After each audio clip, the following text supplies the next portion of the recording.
Hi Lazy Dancer, welcome to Lazy Dancer Tips. I'm Alessia. I know I always scroll through all the questions and comments and there is always one that pops up and it is, why is my leg not getting high enough? How can I do this?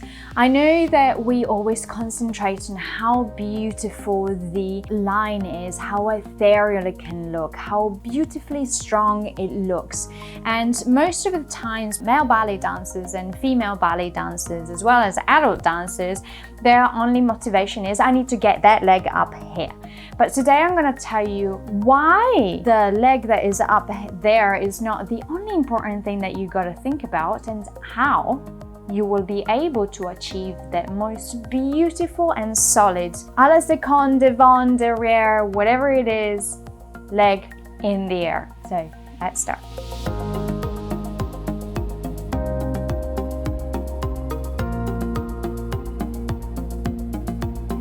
I'm gonna start with the most important point, which is number one, your support inside. Most of the time we are so concentrated and so worried about how our side leg looks like, how high it is, how can I see it, can I see my foot, is it up there, is it behind my ear, can I scratch my ear with my toes? Kind of important that we so forget about how the supporting side is doing. So the supporting side is probably the most important part of what you need to control in order for you to have the stability and in order for it to look and work your développé to its fullest potential. In the moment that you leave that support inside being floppy, being so not grounded, everything else will fall apart. Imagine a tree. If a tree had its trunk completely floppy and wobbly, what do you think would happen? Exactly, it wouldn't be standing up. So the most important part of the body of your développé should be, your all emphasis should go into the support inside. You got to think of your foot being completely flat and grounded, and not only to think about that the energy stops where the floor stops. You got to think that your support inside is twice as long and it roots down underneath the floor.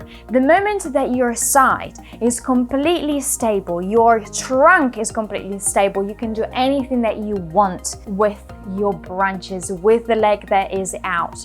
So think about that. Most important, support inside. Don't let it kind of happen. Number two, flexibility. Yes, of course, flexibility does take a big advantage if we want to get our legs up to here. But it's not the most important thing. I've seen lines, beautiful lines and beautiful développés and arabesques from people that might not have the most important and most developed flexibility in the world. So yes, you gotta work the flexibility, but you've got to remember that the body works with forces that are opposites to each other. So for example, if you think about that your supporting side, as we spoke in point one, is the most important thing, you cannot let the working side let it be floating around with no resistance. There's two forces that work together, opposite to each other. So whenever you're working the supporting side, your working side has to be as strong as your supporting side. So think about how the activation of the supporting leg is important, but as well as the activation of the working leg. If the leg is floppy, will take you down with you. So bye-bye balance, bye-bye développé of Giselle staying there forever. That foot needs to be pointed, that leg must be engaged, the calf must be engaged, the quad and core has to be engaged. Every single force that happens in your body needs to counterbalance itself. They need to work together. Imagine as well, the moment that we spoke about rooting through the ground with a supporting leg, the same thing has to do the leg, the arm that is up at the top.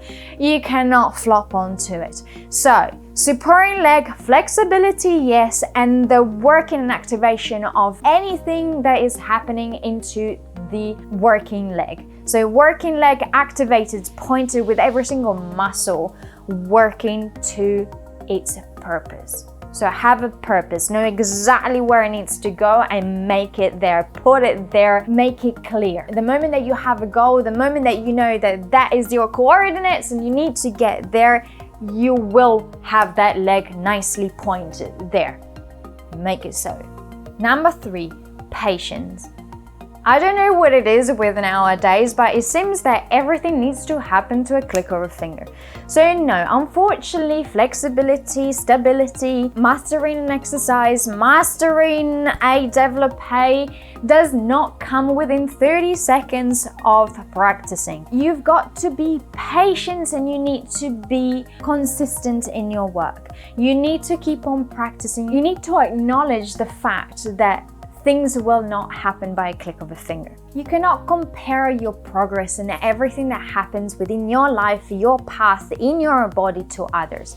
Your path is always different from others. Comparing doesn't do us any good. It's not healthy. You've got to remember that your body is yours, is unique, and you might have strengths and that others might not. So concentrate on those. Remember that your energy, your mind, your focus goes to what you concentrate on. If you concentrate on other people's path, that's where the concentration is going to go. So concentrate on what you need to do, how you need to do it, the best of your abilities, the best way you can, and then keep pushing forward.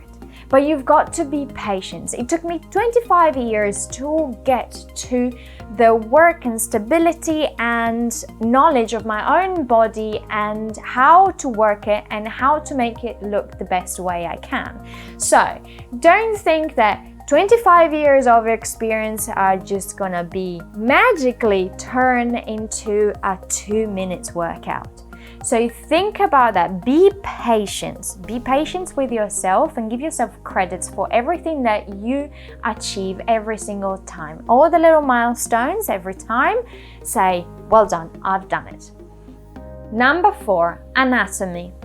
As we said, never compare yourself to other people's path, but above all, do not compare your body to other people's body. You are different. You've got your pros and your cons. You've got your strengths and you've got your weaknesses, and you need to start accepting those. So anatomy-wise, luckily, we're not all the same, and that's what makes us unique. So you need to find what your strengths are and really focus on those strengths. If your leg will not go up to Sylvie style to 6 o'clock completely perfectly in line, that's okay. Your strength might be jumps, your strength might be hopping on point. So I've never been the super leggy flexible person. I never had the 180 degrees turnout. I never had it, I never have, I don't think I've ever will in the future, because anatomy, my body is the way it is and I work with what I've got. So I found having very beautiful strength for hopping on point. I could hop for days. I'm a very good partner because I'm so compact and so easy to partner that everyone just takes me,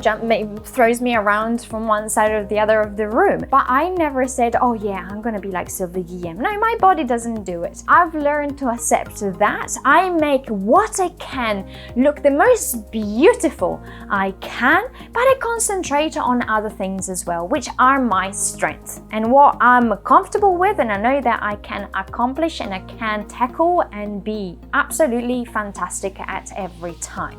Of course, I'm not gonna discharge the fact that, oh no, I'm never gonna get my leg up there. No, I'm gonna keep on working it and I'm gonna make it look the best way I can. But again, I've got scoliosis, I'm all wonky, I've got one side that is longer than the other, there is one side that goes higher than the other, so it doesn't matter. You make it work. You make those lines work the best way you can.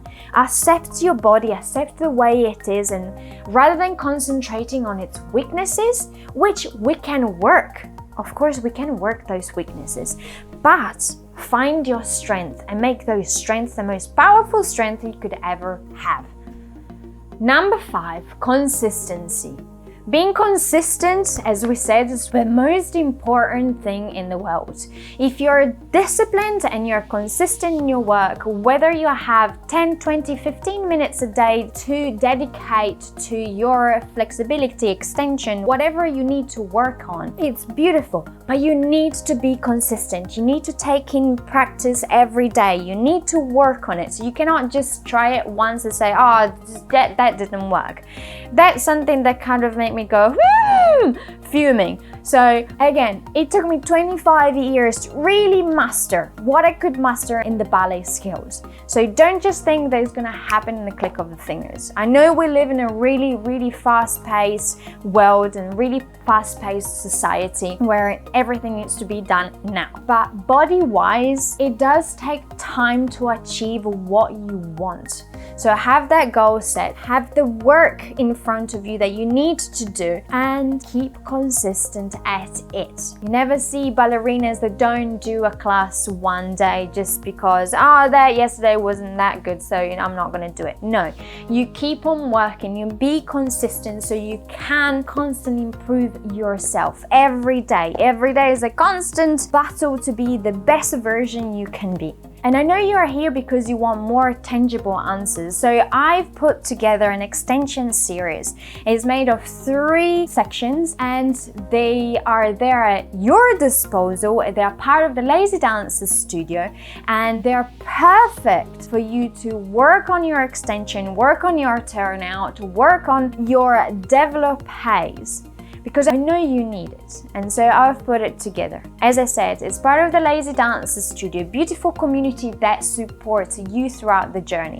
A beautiful community that is always there ready to cheer you up and pick you up whenever you need a bit of lift me up moment. And so am I. So if you want any more answers to your questions, head over to Lazy Dancer Studio and the extension series to work and improve everything that is workable. So never give up, always be consistent, always be determined. Ballet is a discipline, and it's a discipline because we want to push ourselves to be the best version of ourselves we can be. I'm sure these tips were useful and I cannot wait to hear all about your progress and let me know how it goes in the Lazy Dancer Studio. Ciao!